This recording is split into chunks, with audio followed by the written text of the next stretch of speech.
O que acontece quando um país inteiro para se olhar no espelho? E se, em vez de usar opiniões, a gente usasse dados concretos para ver nosso verdadeiro reflexo? É exatamente isso que a gente vai descobrir agora. Pois é, essa pergunta clássica é o que vai guiar a nossa análise de hoje. A gente vai usar os dados como se fossem o nosso espelho, numa jornada para entender o que os números revelam sobre quem somos nós, os brasileiros. E olha, a base para essa nossa conversa é super sólida. A gente está falando do livro Brasil no Espelho, uma pesquisa gigantesca que ouviu quase 10 mil brasileiros. Ou seja, isso aqui não é achismo, é um retrato do Brasil em altíssima resolução.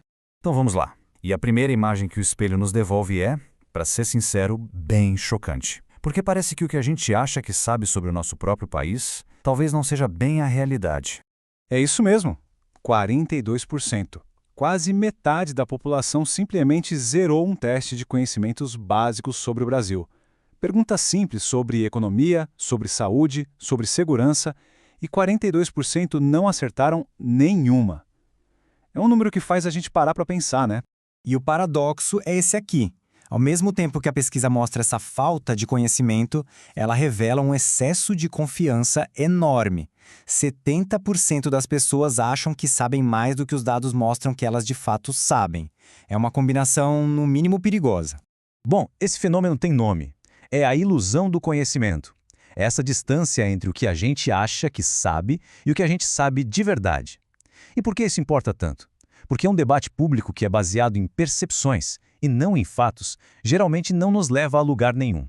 Certo, agora que a gente já viu essa primeira imagem um pouco borrada, vamos ajustar o foco do espelho.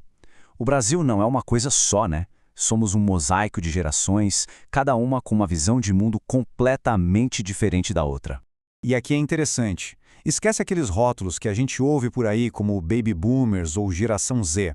A pesquisa define as gerações com nomes bem brasileiros, marcados pela nossa história. Temos a geração Bossa Nova, a Ordem e Progresso, a da Redemocratização e, por fim, a geração .com. Cada uma delas é um Brasil diferente. E para a gente ter uma ideia do tamanho do abismo entre elas, olha só isso. Para a geração Bossa Nova, ter filhos era quase um dever, uma etapa obrigatória da vida.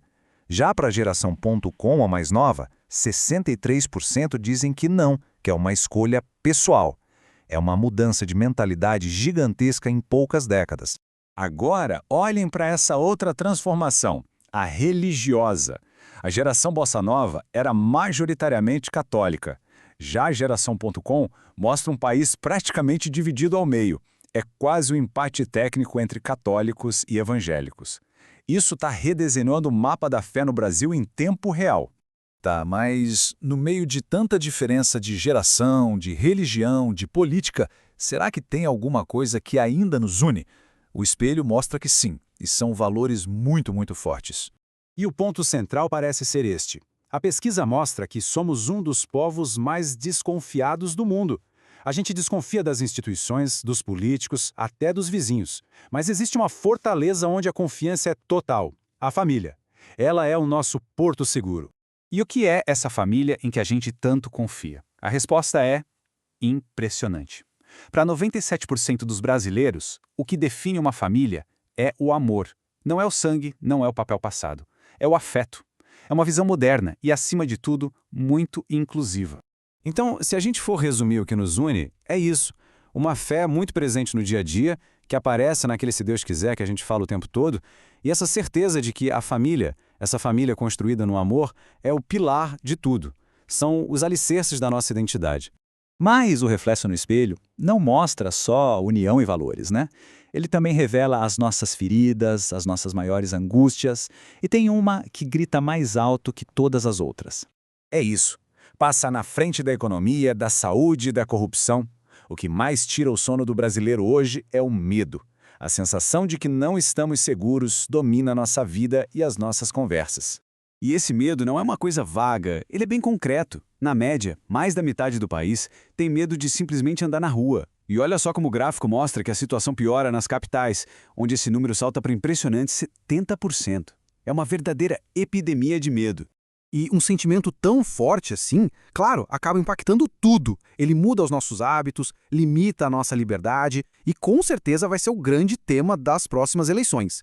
Quem conseguir apresentar uma solução para esse medo vai ter a atenção do país inteiro. Então é isso.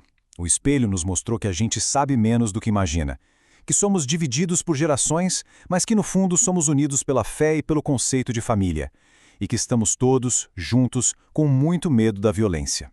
A pergunta final, a que realmente importa é: agora que a gente viu essa imagem, o que vamos fazer com ela?